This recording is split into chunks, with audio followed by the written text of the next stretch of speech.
بسم اللہ الرحمن الرحیم۔ السلام علیکم۔ اس کا نام شارلی تھا۔ وہ ایک امریکن نائٹ کلب میں ڈانس کرتی تھی۔ منشیات کے بہت زیادہ استعمال کی وجہ سے اس کا دماغ مفلوج ہو چکا تھا۔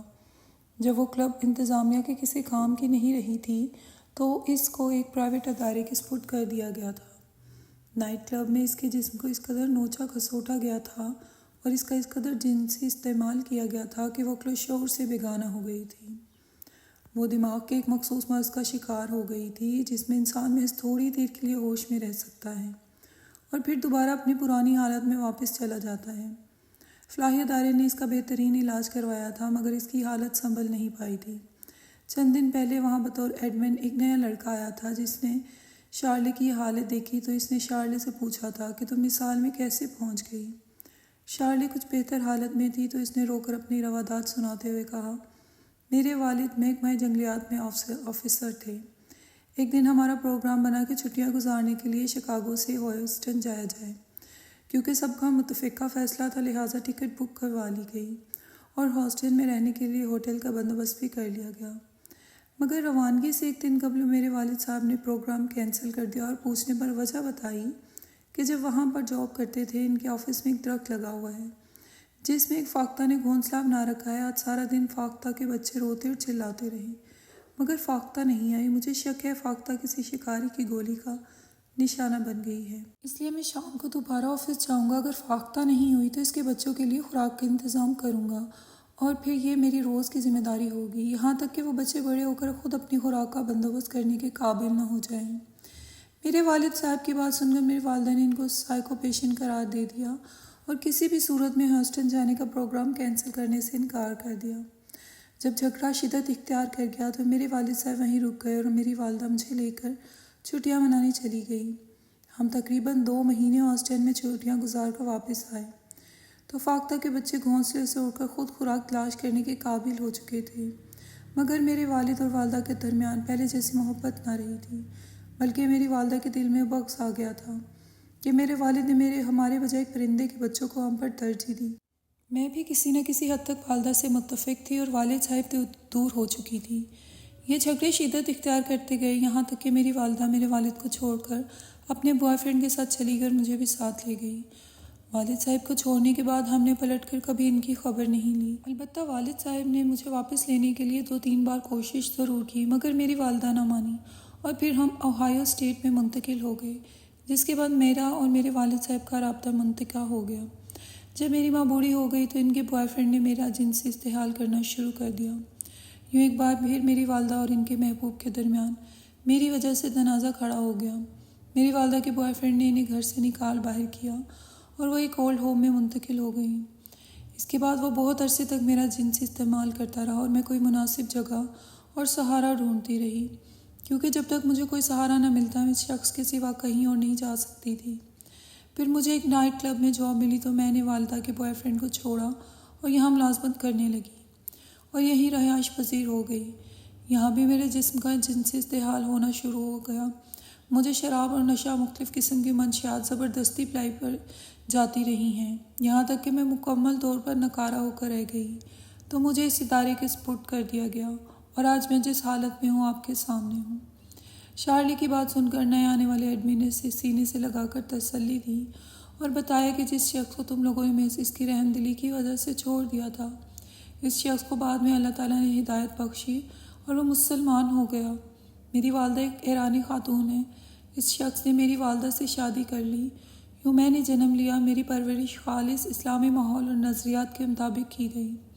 آج میرے والدین بزرگ ہیں اور میں گھر پر آرام کرتے ہیں اور میں ان کی خدمت کرتا ہوں۔ نہ صرف میں خود ان کی خدمت کرتا ہوں بلکہ ان کا خیال رکھنے کے لیے میں نے 2 نرسوں کو ہائر کر رکھا ہے اور رشتے کے اعتبار سے تم میری بہن بنتی ہو۔ تمہاری اور تمہاری والدہ کے متعلق میرے والد صاحب نے ہم کو سب کچھ بتا رکھا ہے۔ انشاءاللہ تم بہت جلد صحت یاب ہو جاؤ گی اور راہ ہدایت کی طرف لوٹ آؤ گی۔ بطور بھائی میں ہر ممکن تمہارا خیال رکھوں گا۔ مگر ایڈمن کی باتیں سننے سے پہلے شاید شارلی دوبارہ اپنی پرانی کیفیت میں جا چکی تھی اور اسے کچھ ہوش نہیں تھا کون کیا ہے اور کیا کہہ رہا ہے۔ والد اور بھائی کی لاکھ کوششوں کے بعد بھی شارلی کی حالت میں کوئی بہتری نہیں آئی اور نہ ہی وہ دین اسلام کی طرف آ سکی، یہاں تک کہ لاشعوری کیفیت کے دوران ہی اس کی موت واقع ہو گئی۔ اس کی موت کے سارے اخراجات اس کے والد اور بھائی نے اٹھائے، اور اس کے بعد اس کے والد صاحب نے بتایا، دین اسلام سچ کہتا ہے کوئی بھی نیکی اچھائی چھوٹی نہیں ہوتی۔ اللہ تعالیٰ جب چاہے کسی کو ہدایت کی طرف پھیر دے، اور اگر چاہے تو بستر مرگ پر پڑے ہوئے بھی ہدایت نصیب نہ ہو۔ وہ ایڈمن بتاتا ہے کہ مجھے پہلی بار احساس ہوا کہ اسلام میں رحم دلی کا کتنا بڑا اجر ہے۔ میرے والد صاحب فقط اپنی فیملی کی وجہ سے اللہ تعالیٰ کے اتنے قریب ہوئے کہ راہ ہدایت کی طرف پلٹ گیا، جبکہ میری سوتیلی والدہ اور بہن جو کہ میرے والد کی پہلی اولاد اور بیوی تھی، انہوں نے حد سے تجاوز کیا تو اللہ تعالیٰ نے ان کو دونوں جہانوں سے دھتکار دیا۔ وہ اس جہان میں بے عبرت نشان بنے، اور جن لوگوں کی خاطر انہوں نے حد سے تجاوز کیا انہی کے ہاتھوں ذلیل ہوئیں، اور یقیناً آخرت میں بھی ان کے لیے دردناک عذاب ہوگا۔ میرے والد صاحب نے ہماری ایسی تربیت کی کہ ہم کوئی چھوٹی سے چھوٹی نیکی یا چھوٹے چھوٹے اچھے عمل کو ہاتھ سے نہیں جانے دیتے، اور ان کی اس بات پر ایمان کی حد تک یقین رکھتے ہیں کہ کوئی بھی نیکی چھوٹی نہیں ہوتی۔ اور سب سے بڑھ کر یہ کہ ہمارے دل میں انہوں نے اپنی طرح کی رحم دلی ڈال دی ہے۔ ہم انسان تو کیا جانوروں پر بھی ترس کھاتے ہیں، رحم کرتے ہیں، اور اس کے بدلے میں اللہ تعالیٰ سے امید کرتے ہیں کہ اللہ تعالیٰ ہمیں دونوں جہانوں میں اپنی رحمت سے نوازتا رہے گا۔ میری دعا ہے کہ اللہ تعالیٰ امت مسلمہ کو بھی اپنی رحم میں رکھے، اور ان کے مسلمانوں کے دل میں بھی رحم پیدا کرے۔ آمین ثم آمین۔ وہ آپٹیکل فائبر کے بزنس سے وابستہ ہیں، دبئی میں مقیم ہیں، ان کا تعلق انڈیا سے ہے۔ وہ دبئی میں بیٹھ کر 16 ممالک میں بزنس کر رہی ہیں۔ ان کا 16 ممالک میں بزنس کرنا کوئی بڑی بات نہیں ہے، مگر حیرانی کی بات یہ ہے کہ اس کام کے لیے انہوں نے 4 مینیجر رکھے جو 6 گھنٹے بزنس دیکھتے ہیں، اور مینیجرز کو ان کی منہ مانگی تنخواہ فقط اس بات کے لیے دی جاتی ہے کہ وہ ڈیوٹی کے بعد کا سارا ٹائم اپنی فیملی کے ساتھ گزاریں گے۔ اس سے بھی بڑی حیرت کی بات کہ وہ بزنس وومن خود بھی دفتر صرف اس دن آتی ہیں جس دن بچوں کے ساتھ کہیں نکلی ہوں، یا پھر بچے اپنے والد کے ساتھ ہوں۔ کسی مینیجر نے ان خاتون سے پوچھا کہ آپ کا کام ایک مینیجر سے بھی چل سکتا تھا، آپ نے پھر 4 مینیجر کیوں رکھے؟ دوسرا، بزنس کا سب سے بڑا اصول ہے آپ بزنس سے بچا ہوا ٹائم فیملی کو دیتے ہیں، جبکہ آپ اس اصول کے بھی خلاف عمل کرتی ہیں، یعنی فیملی سے بچا ہوا ٹائم بزنس کو دیتی ہیں۔ مینیجر کی بات سن کر خاتون مسکرانے لگی، یہاں تک ان کی آنکھوں سے پانی بہنے لگا۔ میں آنکھوں سے بہنے والے پانی کی وجہ تب تک زیادہ ہنسنے کو سمجھتا رہا جب تک اس بزنس وومن کی سسکیاں نہ سنائی دینے لگی۔ ان کو روتا دیکھ کر مینیجر پریشان ہو گیا، اس کو تسلی دی۔ جب خاتون کچھ سنبھل گئی تو انہوں نے بتایا کہ یہ بزنس میرے والد صاحب نے شروع کیا تھا۔ جب علاقے اور پھر ملک میں ان کا بزنس پھیل گیا تو انہوں نے اپنی کلاس فیلو سے محبت میں شادی کر لی۔ یہ محبت 2 طرفہ تھی۔ پہلے پرپوز میری ماں نے میرے والد صاحب کو کیا تھا، اور پرپوزل والد صاحب نے قبول کر لیا تھا۔ یوں شادی کے بعد میرے والد صاحب نے بزنس کو انٹرنیشنل لیول تک بڑھانے کا سوچا اور ادھر مصروف ہو گئے۔ میری پیدائش کے 2 سال بعد کڑی محنت کے نتیجے میں میرے والد صاحب نے رقم، وسائل، لوگ اور پلان سب کچھ تیار کر لیا، تو عین وقت پر میری والدہ میرے والد صاحب کو چھوڑ کر ہمارے ہی ڈرائیور کے ساتھ چلی گئی۔ میری والدہ کے اس فیصلے کی وجہ سے میرے والد صاحب کی ساری ساکھ تباہ ہو گئی۔ انہیں ملک سرمایہ کاری کرنا تو دور، ان کے لیے ملک کے اندر بزنس سنبھالنا بھی مشکل ہو گیا، یہاں تک کہ انہوں نے اپنے شیئر بیچنا شروع کر دی اور ہمارا بزنس محض ہماری اسٹیٹ تک رہ گیا۔ اس دور میرے والد صاحب شدید ڈپریشن کا شکار تھے، مگر اس کے باوجود انہوں نے مجھ پر بھرپور توجہ دی۔ ان کے دوستوں اور رشتہ داروں نے ان کو دوسری شادی کا مشورہ دیا، مجھے کسی اچھے ادارے میں بھیجنے کا کہا، یہاں پہ مجھے کل وقتی ملازمہ کے حوالے کر کے بزنس پر توجہ دیں، مگر میرے والد کا یقین عورت ذات سے اٹھ چکا تھا۔ وہ میری پرورش خود کرنا چاہتے تھے تاکہ میری تربیت میں کوئی کمی نہ رہے، اور میں محبت کے نام پر کسی کو دھوکہ دے کر محض جسمانی ہوس کی خاطر کسی اور کے ساتھ نہ چلی جاؤں۔ لہٰذا میرے والد صاحب نے 2 مینیجر رکھے، لمبے عرصے کے لیے بزنس کو اپنے اسٹیٹ تک محدود رکھا۔ بزنس کے تمام معاملات میرے سامنے اور میرے ساتھ مل کر ڈسکس کرتے۔ یوں مجھے شروع سے ہی بزنس میں دلچسپی ہو گئی۔ جب میں نے بیچلر تک تعلیم حاصل کر لی تو میرے والد صاحب نے دوبارہ بزنس کو بڑھانے کا فیصلہ کیا۔ پہلے قومی اور پھر بین الاقوامی سطح تک بزنس کو بڑھایا۔ بزنس کے لیے ضروریات سے زیادہ ورکر رکھے تاکہ ہم پر کم سے کم بوجھ پڑے۔ جب بزنس چل نکلا تو پھر میری شادی کر دی۔ میری شادی ایک ملازمت پیشہ شخص سے کی جو ملازمت کے بعد کا سارا وقت ہم کو دیتا۔ میں نے 4 مینیجر اس لیے رکھے ہیں تاکہ ان پر بوجھ نہ پڑے، اور باقی ٹائم فیملی کو دینے کی شرط اس وجہ سے رکھی ہے کہ میرے بزنس کی وجہ سے کسی کا گھر خراب نہ ہو۔ میرے والد صاحب انتقال کر چکے ہیں، میری والدہ اسی ڈرائیور کے ہاتھوں قتل ہو چکی ہے، مگر میں آج بھی جو زیادہ سے زیادہ ٹائم اپنی فیملی کو دیتی ہوں یہ انہی کی تربیت اور رسول کا نتیجہ ہے۔ میرے شوہر ملازمت سے فارغ ہو چکے ہیں، مگر اس کے باوجود کبھی میں فیملی سے غافل نہیں ہوئی۔ میں اپنی کہانی میں ان خواتین کو مخاطب کرنا چاہوں گی جو محض نفس کی خواہش پورا کرنے کی خاطر گھر، بچے اور شوہر کو چھوڑ جاتی ہیں۔ اگلے گھر میں ان کی حیثیت پالتو جانور سے بھی کم ہوتی ہے۔ اگر شوہر آپ کو مناسب وقت نہیں دے پا رہا تو بھی وہ اپنا وقت آپ ہی کی بہتری کے لیے گزار رہا ہوتا ہے، لہٰذا صبر کے ساتھ گزارا کرے اور کمی کوتاہی کو معاف کر دیا کریں۔ سوئٹزرلینڈ میں مقیم شجاع اکرم صاحب بتاتے ہیں کہ میرے پڑوسی شاسل ٹیری صاحب اولڈ ہوم میں ملازمت کرتے ہیں، انتہائی خوش اخلاق اور مذہبی انسان ہیں۔ چند دن پہلے میرے پاس آئے اور مجھ سے پوچھا کہ آپ کب فارغ ہوتے ہیں۔ چونکہ وہ انتہائی ملنسار ہیں لہٰذا جو ہی انہوں نے فارغ وقت کا پوچھا میں نے کہا حکم کریں۔ میری بات مکمل ہونے کے بعد انہوں نے مجھے اپنے ساتھ اولڈ ہوم چلنے کا کہا۔ میں نے اسی وقت کپڑے بدلے اور ان کے ساتھ چل دیا۔ وہ مجھے سیدھا لے کر ادارے کی ڈسپینسری میں گئے جہاں ایک عمر رسیدہ پاکستانی بزرگ لیٹے تھے۔ وہ فالج کے مریض تھے۔ مجھے ان کے متعلق ساشل ٹیری نے بتایا کہ انہوں نے ایک موبائل کی طلب کی تھی جو ان کی فرمائش پر دے دیا گیا تھا۔ اس پر ایک مسلمان عربی باشندے نے ان بزرگ کے ہی کہنے پر تلاوت ڈاؤن لوڈ کر کے دی۔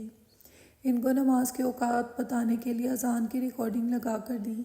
یہ سارا دن تلاوت سنتے رہتے ہیں، مگر جو ہی اذان ہوتی ہے یہ رونے لگتے ہیں۔ پوچھنے پر جو وجہ بتاتے ہیں وہ ہم سمجھ نہیں پاتے۔